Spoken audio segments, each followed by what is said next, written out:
Sezzle is an interesting buy now, pay later business that's growing significantly. This industry is one that's facing a lot of scrutiny from some market participants, and others like the phenomenal growth this industry offers. Other companies in this category I have rated as a buy and I find attractive, companies like Affirm and some others that participate in this industry as well. But in this video, I'm going to evaluate the latest developments and what's going on with Sezzle. I want to thank The Motley Fool for sponsoring this video. Visit fool.com/Parkev for the 10 best stocks to buy now. So in their most recent conference call with Wall Street analysts, the company talked about and addressed this situation where they're facing scrutiny, where consumer advocates are saying, you're letting consumers borrow more to buy things that they can't afford to buy.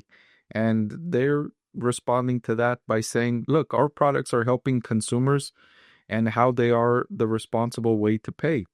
They think they have stronger alignment with responsible spending than a credit card does, right? With a credit card, it's similar. You buy now and you pay later, but the credit card charges you very high interest rates, whereas Sezzle sometimes will let you, and other buy now, pay later companies will let you purchase without those restrictive interest rates.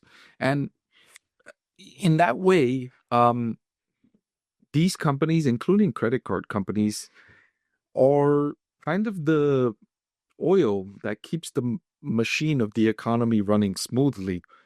It reduces a lot of friction. A lot of times consumers are looking to buy something and they wouldn't buy it if they didn't have access to credit.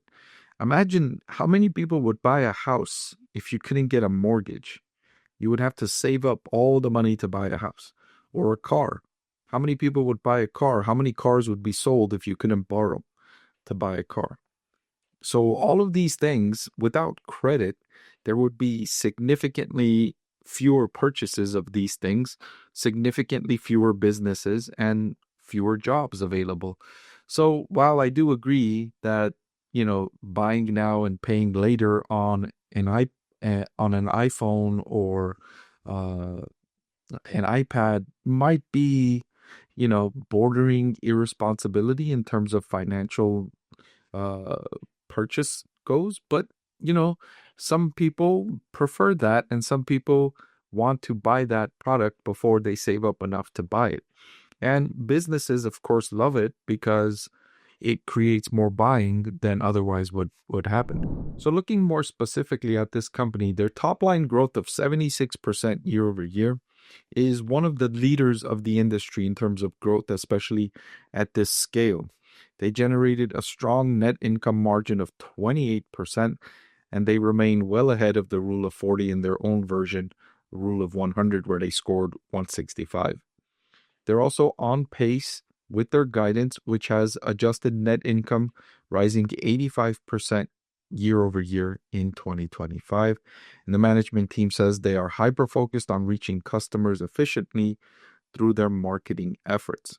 And I like to hear these words, especially all industry investors should like to hear these words. When a company says this, that means they're not going out of their way to spend more money for customer acquisition, which would be a sign to competitors to themselves increase their marketing investment because their competitor is increasing their budget, and so they don't want to be left behind, and so they increase their budget. And so if everybody's increasing their budget on customer acquisition, the cost per acquisition increases industry-wide and the profitability per customer decreases because you're paying more to acquire each customer.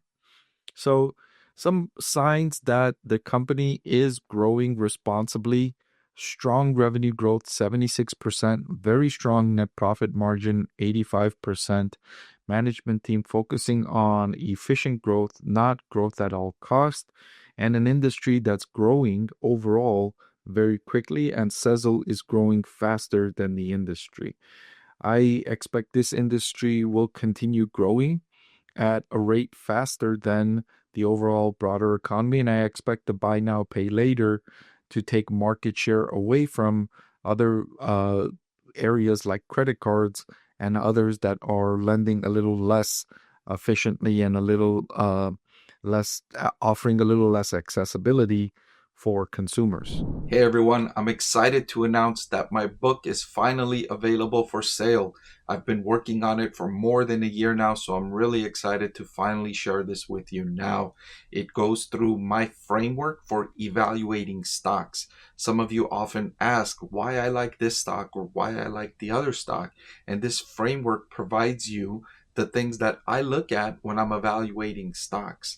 I've added the link in the description below.